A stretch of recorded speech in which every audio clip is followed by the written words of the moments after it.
Shadow back with another Watcher Around video. Man, do me a favor, man.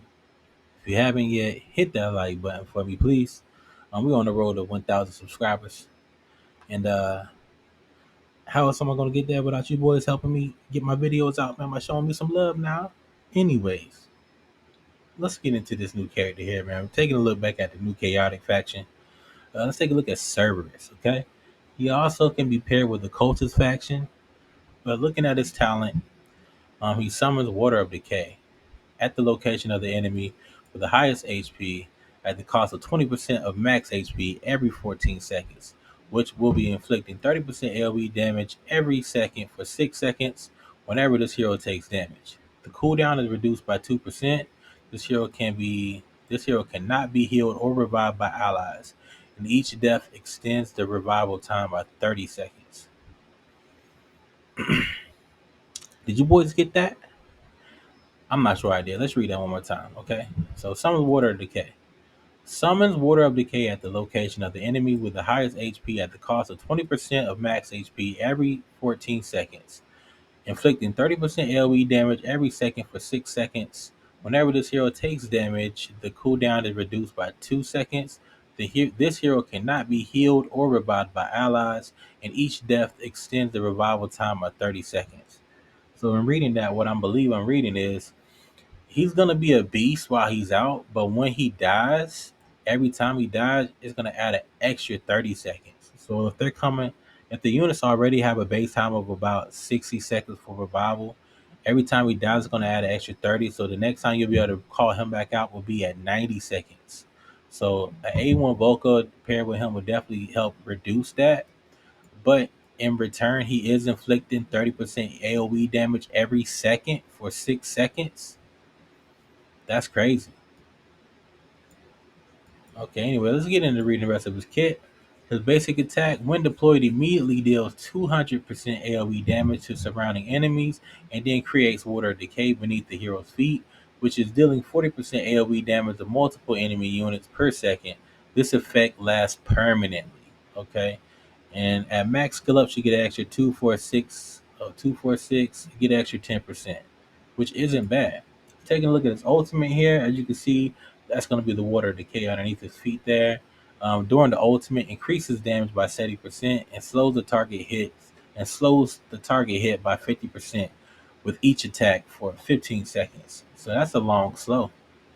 15 seconds is a pretty long slow right there. If you look at that video again, as as you can see, Cerberus does die. It looks like he dies to me. Let's take a look. Yeah, he does die, but he leaves behind a giant pool of whatever that stuff is. I forgot what was it called again. Let me read. I think it's called Water of Decay. But anyway, the max skill up should get an extra 30% damage, which would bring that up to a total of 100%. And the effect duration would be an extra 5%, which would bring that up to attack for 20 seconds. So that's not too bad.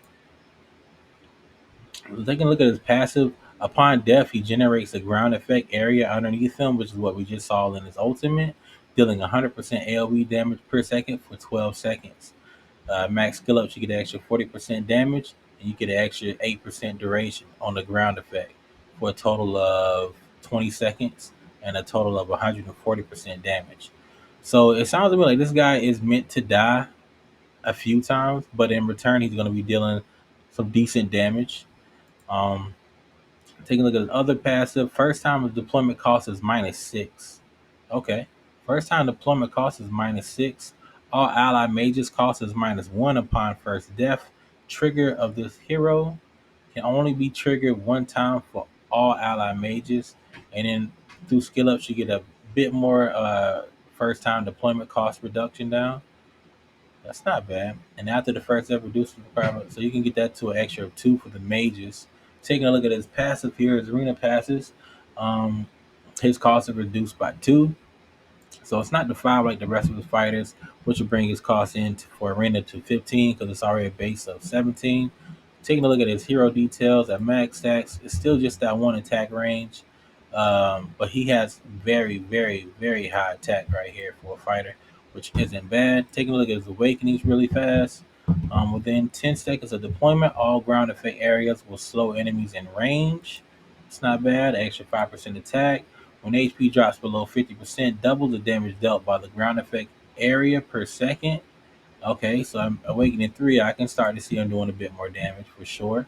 At Awakening 4, just a little bit more crit. And Awakening 5 reduces the cooldown of the talent effect by 3 seconds and the HP consumption by 5% max HP.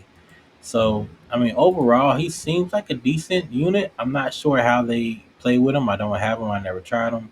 Let's take a look at some of the reviews here, what people are thinking here.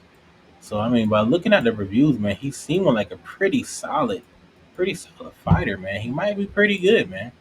Maybe it's something in between the words of all this talent that I'm not understanding. But yeah. But anyway, guys, if you found this video helpful, man, drop a like, subscribe to the channel, and until next time, it's your boy Shadow, and I'm out. Peace.